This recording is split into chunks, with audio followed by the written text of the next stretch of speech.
In 1957, Jayne Mansfield showed up at a fancy Hollywood party wearing a dress so low-cut that cameras caught everything the pictures were too hot for newspapers. Later, she made headlines by wearing a bikini that accidentally fell off during a publicity stunt, but these weren't mistakes. They were calculated moves by a publicity genius. Now, 55 years after her tragic death, we're revealing the shocking truth about the bombshell who made Marilyn Monroe look tame. Jayne Mansfield was born Vera Jane Palmer on April 19, 1933 in Bryn Mawr, Pennsylvania. Her father, Herbert Palmer, was an attorney and musician. Her mother, Vera Jeffrey Palmer, had been a schoolteacher. Life seemed stable until tragedy struck in 1936 while driving the family home. Herbert suffered a fatal heart attack. Jayne was only 3 years old later. She would say that something inside her changed that day. Her mother remarried in 1939. Harry Pierce, a sales engineer, became Jayne's stepfather. Family moved to Dallas, Texas, where Jayne spent most of her childhood. Her mother was strict and pushed her to excel. She wanted Jayne to focus on academics. But Jayne had other dreams. He took voice and dance lessons, played the violin, and put on performances in front of her house. Even at a young age, she wanted to be a star. She also had a talent for languages at Highland Park High School. She studied Spanish and German. She was smart, but she didn't just want to be known for it. That she idolized Shirley Temple and wanted to be famous to get noticed. She entered beauty pageants and joined local theater productions. She told anyone who would listen that one day she would be the biggest star in Hollywood. At 17, her life took another turn. She met Paul Mansfield at a Christmas Eve party in 1949. The two fell in love fast on May 6, 1950. They got married. Jayne was already 3 months pregnant later that year on November 8th. She gave birth to her daughter, Jayne Marie Mansfield. Motherhood didn't slow her down. She and Paul enrolled in drama classes at Southern Methodist University, then moved to Austin to study at the University of Texas. Paul hoped marriage and a baby would change her ambitions, but Jayne only became more determined in 1952. Paul was sent to serve in the Korean War. Jayne stayed behind raising their daughter while working and studying. In 1953, Jayne Mansfield moved back to Dallas and started studying acting under Baruch Lumet. He was the father of director Sidney Lumet and had founded the Dallas Institute of Performing Arts. He gave Jayne private lessons and treated her and Rip Torn like his own kids. He also helped her get her first screen test at Paramount in April 1954. That same year, Jayne, Paul, and their daughter, Jayne Marie, moved to Los Angeles. She took whatever job she could find to support her family. She sold popcorn at the Stanley Warner Theater, taught dance, sold candy at a movie theater, and worked as a photographer at Esther Williams's Trails restaurant. She also did part-time modeling at the Blue Book Model Agency. Acting was her real goal, and she never lost focus while studying at the University of Texas. At Austin, Jayne won several beauty contests, including Miss Photo Flash, Miss Magnesium Lamp, and Miss Fire Prevention Week. But not every title appealed to her. She turned down Miss Rope for Cheese because it didn't sound right. In 1957, she rejected Miss Prime Rib. For the same reason, even before Hollywood, she had started acting in local theater in Dallas. She performed with Paul in The Slaves of Demon Rum and 10 Nights in a Bar Room. She also acted in Anything Goes while at Camp Gordon, Georgia. When Paul left for military service, she landed her first significant stage role in Death of a Salesman on October 22, 1953. The production was LED by Lumet. At the Knox Street Theater at UCLA, she entered the Miss California contest. She hit her marriage status and won the local round, but later withdrew. Breaking into Hollywood wasn't easy. Some advertisers thought her curves were a problem. She even lost a General Electric commercial because of it. In 1954, she auditioned at Paramount and Warner Brothers. At Paramount, she performed a scene from Joan of Arc for casting director Milton Lewis. He told her she was wasting her obvious talents and invited her back a week later. This time, she performed the piano scene from The 7-Year Itch. They weren't impressed and told her she needed to go blonde. Warner Brothers had the same reaction, but she kept pushing forward. That same year, she booked her first acting job in Lux Video Theater on CBS in 1950. The episode An Angel Went AWOL. She had a small role sitting at a piano and delivering a few lines. It wasn't a breakthrough, but it paid $300, which would be around $4,000. Today, the same time Playboy was becoming a sensation, Hugh Hefner had launched the magazine in December 1953, and early features on Jayne Marilyn Monroe. Betty Page and Anita Ekberg helped make it a success in February 1955. Jayne was named Playmate of the Month. Her appearance in the magazine boosted her career and increased Playboy's circulation. She later posed for the Playboy calendar, covering her breasts with her hands. Playboy featured her every February from 1955 to 1958 and again in 1960. Not everyone approved. In August 1956, Paul Mansfield filed for custody of their daughter. He claimed Jayne was an unfit mother because of her Playboy photos. Controversy didn't slow her down. In 1964, the magazine reprinted her 1955 pictorial. Playboy continued using her images in later issues, including the Playboy portfolio of sex stars in December 1965 and Centerfolds of the Century in January 2000. In Mansfield's journey to stardom started with a single role that changed everything. In 1955, she played Rita Marlowe in Will Success Spoil Rock? Hunter, a Broadway satire on Hollywood's obsession with fame play, ran for 444 performances, giving her the perfect stage to showcase her talent. She wasn't just another blonde bombshell. She had sharp comedic timing and a way of making fun of her own image while still being completely captivating. Critics loved her, and audiences couldn't get enough. Her performance caught the attention of 20th Century Fox, which signed her to a 6-year contract in 1956, the film adaptation of Will Success, Spoil Rock. Hunter followed in 1957, directed by Frank Tashlin. Mansfield returned as Rita, bringing the same mix of humor and self-parody that made the Broadway version a hit. The movie took direct aim at Hollywood's obsession with beauty and stardom, making it more than just another comedy. Mansfield knew exactly what she was doing. She played into her image while proving she was in on the joke. Fox even marketed her as Marilyn Monroe king size, setting her up as Monroe's direct competition. But Mansfield wasn't just a copy. She had her own style and a presence that made her impossible to ignore. Before Rock Hunter, she had already shown she could carry a film with The Girl Can't Help It. In 1956, also directed by Tashlin, this musical comedy was originally meant as a satire of rock and roll, but ended up being one of the most iconic showcases of the genre. The film featured some of the biggest names in music, including Little Richard Fats, Domino Gene, Vincent, and the Platters. It wasn't just a movie. It became a time capsule of 1950s rock culture. Mansfield played Jerry Jordan, a reluctant starlet pushed into fame by her mobster boyfriend. It could have been just another dumb blonde role. She made Jerry more than that. She gave the character charm, wit, and a little bit of knowing sarcasm. The film was a massive hit, earning more than Gentlemen Prefer. Blonde's 1953, proving she could rival Monroe at the box office. One of the most famous moments in the film came early on. Mansfield walks down the street as men literally stop in their tracks to watch her. It became one of the most iconic scenes of her career, endlessly imitated in pop culture. By 1957, Mansfield was at her peak. That year, she won the Golden Globe for New Star of the Year, beating out Carol Baker and Natalie Wood. The award recognized her standout performances in The Girl Can't Help It and The Wayward Bus. It should have led to more serious roles, but Hollywood had already decided what kind of actress she was. She played into the blonde bombshell image for publicity, but it also trapped her. It wasn't just a pretty face. Mansfield had an IQ of 163 and spoke 5 languages, but the industry focused on her measurements. She wanted to prove she was more than that. The Wayward Bus, based on John Steinbeck's novel, gave her a rare chance to show her dramatic range. She played Camille Oakes, a burlesque dancer trying to escape her past. She toned down the over-the-top mannerisms and gave a performance filled with quiet vulnerability. One of the most powerful scenes in the film comes when another passenger finds an article about Camille in a tabloid. Instead of reacting with big gestures, Mansfield played it with restraint, letting the emotion build in her expression. Critics noticed, while Joan Collins was the film's technical lead, Mansfield was the one who stood out despite proving she could handle serious roles. Hollywood didn't take advantage of it after The Wayward Bus. She was pushed back into comedies that reinforced her public image instead of challenging it. Jayne Mansfield lived for the spotlight. She was bold, fearless, and willing to break every rule to stay famous. But sometimes that meant pushing too far. Her career was filled with controversy, from shocking Hollywood to legal trouble, to personal tragedies that played out in headlines.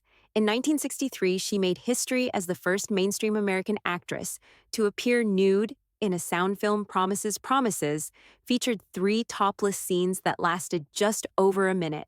But the impact lasted much longer. Hollywood had followed strict censorship rules since the 1930s, and Mansfield's decision shattered those boundaries. By then, her career was already struggling. She had been a major star in the late 1950s with The Girl Can't Help. It will success spoil Rock Hunter, but her popularity was fading. Many believe she took the role to stay relevant. The controversy didn't stop at the film. Playboy published behind-the-scenes photos of Mansfield on set, including images of her exposing her breasts. The fallout was immediate. Hugh Hefner was charged with obscenity in June 1963. The trial ended in a mistrial, but the case showed just how divided the country was over nudity and morality. Meanwhile, the film was banned in several cities, but where it played, it made money. It proved Mansfield could still get attention, but critics were harsh. Roger Ebert later said, her decision to appear nude was a sign of desperation. Even though Promises was a financial success, it didn't revive her career. Instead, it made her a bigger target for controversy. That same year, her nightclub performances put her in legal trouble in Burlington, Vermont. She was arrested for indecent exposure. By then, she had moved away from Hollywood films and focused on live shows. These performances were designed to keep her sex symbol status alive. She sang, told jokes, and interacted with audiences while wearing revealing costumes. One of her most famous outfits was a gold mesh dress with sequins, covering only her nipples and pubic area. People started calling her Jayne Mansfield, and a few sequins audiences loved her shows, but not everyone was impressed. Critics called her performances vulgar and unprofessional, saying she relied more on shock than talent. Still, the scandal only made her more famous. She was making up to $23,000 per week, about $236,000 today. Mansfield didn't care what people thought. She kept touring. Knowing that controversy kept her name in the news by the mid-1960s, Mansfield's name was tied more to scandals than success. She had been one of Hollywood's biggest bombshells, often compared to Marilyn Monroe. But unlike Monroe, who balanced sex appeal with serious roles, Mansfield embraced the outrages. He lived for attention, no matter where it came from. And as her life became more chaotic, the scandals only got bigger. Jayne Mansfield's personal life was just as wild as her Hollywood career. She was married 3 times, and each relationship came with love scandal and heartbreak. Her first marriage started in 1950. She was just 17. Paul Mansfield, a public relations professional, seemed supportive at first, but as Jayne's dreams grew bigger, the marriage started falling apart. She moved to California to chase stardom. Paul accused her of infidelity. Their divorce in 1958 was ugly. He even tried to use her semi-nude Playboy photos as proof that she was an unfit mother. He wanted full custody of their daughter, Jane Marie. The court didn't buy his claims. That same year, Jayne married bodybuilder and actor Mickey Hargate to the public. They looked like the perfect Hollywood couple. They had 3 children together, Niklaus Jr., Zoltan, and Mariska, who would later become a famous actress, but behind the scenes, things weren't so perfect. There were accusations of cheating on both sides. Jayne had an affair with Italian producer Enrico Bomba, and their marriage started falling apart. The divorce in 1964 turned into a battle. Jayne even accused Mickey of kidnapping one of their children to gain leverage over her financially. Not long after Jayne married director Matt Cimber, he promised to help her career, but their relationship turned toxic fast. He struggled with alcohol, had multiple affairs, and once told Cimber that the only man she had truly loved was an ex-Nelson Sardelli. By the time they separated in 1966, Jayne's career was in trouble. She had gone from Hollywood films to performing in cheap or less shows. Her personal life was even worse. She was in a dangerous relationship with her attorney, Sam Brody, and those around her started to worry through all of this. Jayne loved being a mother. She had 5 children. Jane Marie from her first marriage, 3, with Mickey and her youngest Antonio. From her marriage to Cimber, she once said that motherhood was her greatest joy in rare quiet moments. She even knitted clothes for them. But balancing fame and family wasn't easy. Paul Mansfield accused her of neglecting their daughter later in life. Others close to her said similar things. The kids grew up moving from place to place, surrounded by paparazzi, and caught in the middle of their mother's chaotic relationships. By the mid-1960s, things were spiraling. Jayne was drinking heavily and using diet pills and LSD. Her behavior became unpredictable. Some people even claim she let Sam Brody mistreat her eldest daughter. But despite everything, her children have always said she was a loving mother. Mariska Hargate has spoken about how her mother's energy and resilience shaped her own life, and came the tragedy that changed everything.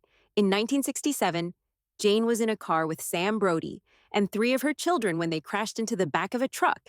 The impact killed Jayne instantly. Miraculously, all three children survived. They were left physically unharmed.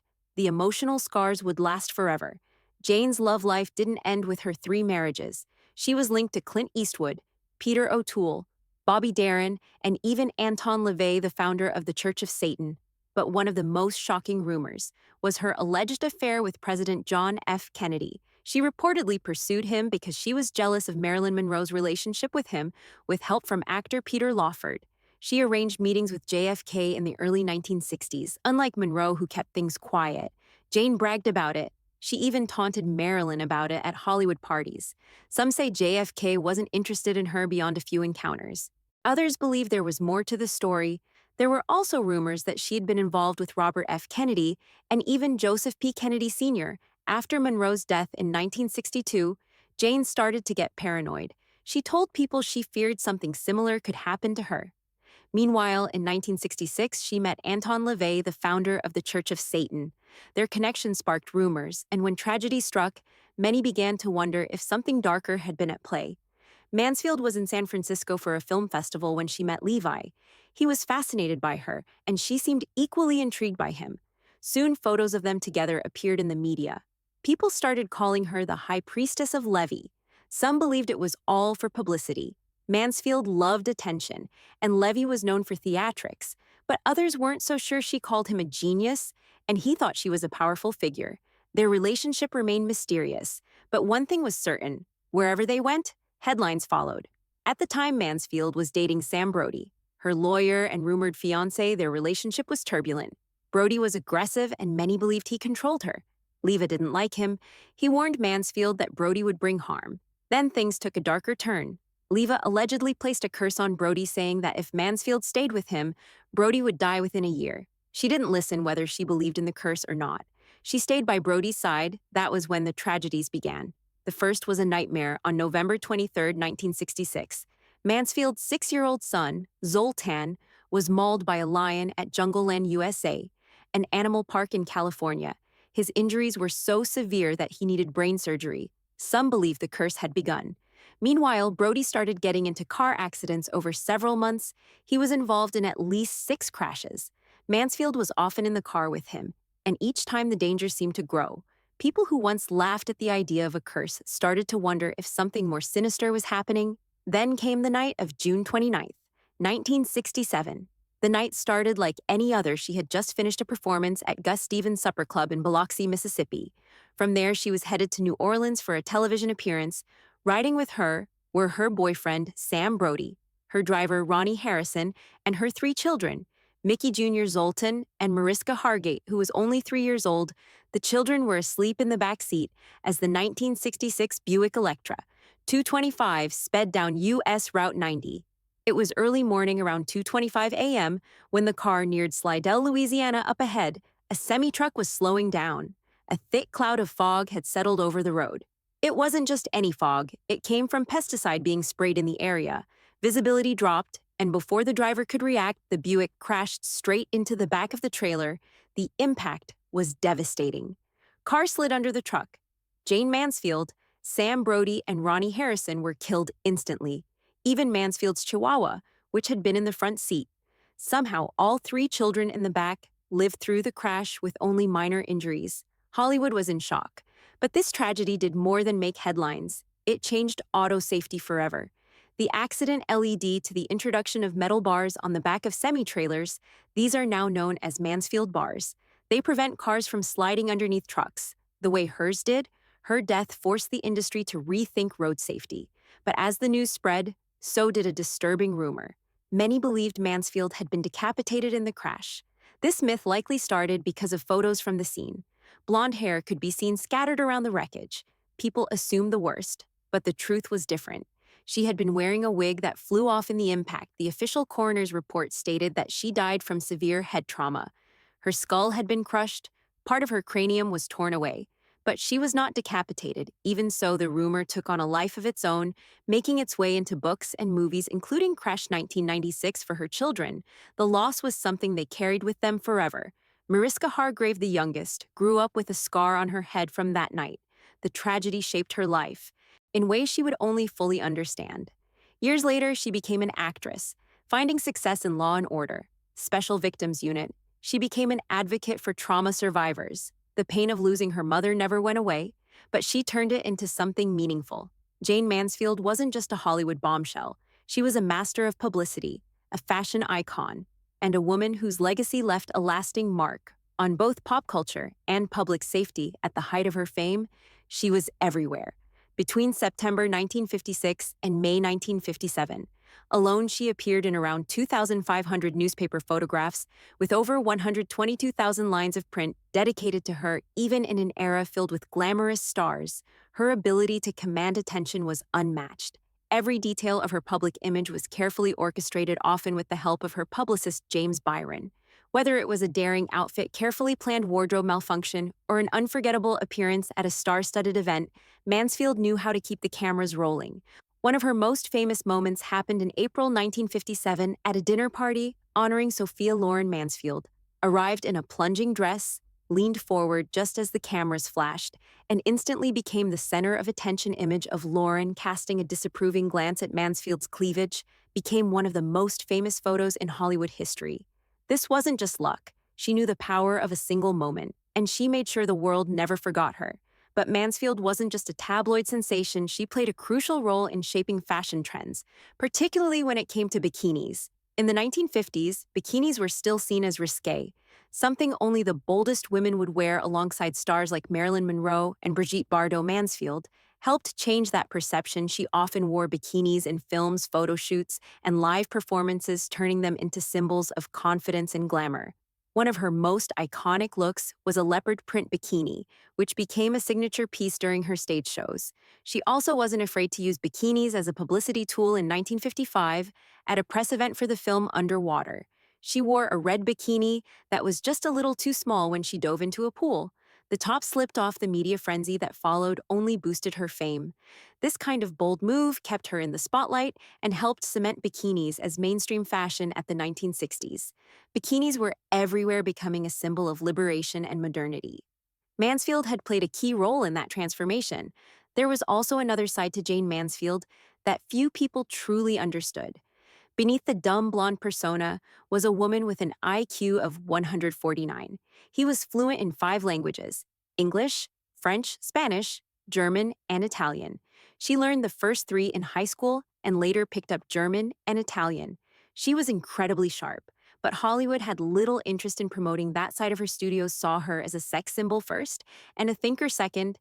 He was well aware of this. When asked about it, she once said they're more interested in 40, 21, 35. Referencing her famous body measurements. He could have leaned into her intelligence, but she knew that playing the role of the bubbly blonde was what made her successful. Sometimes she even exaggerated the persona, knowing it was what audiences expected. In interviews, she would shift between displaying her wit and leaning into the image that had made her a star. He was in control of her own narrative. Even when the world refused to see past her looks, Jayne Mansfield wasn't just a Hollywood starlet. She was a strategist, trendsetter, and a woman who left an impact far beyond the silver screen. Whether it was changing the way celebrities used publicity, shaping fashion trends, or influencing road safety laws, her legacy still lingers today.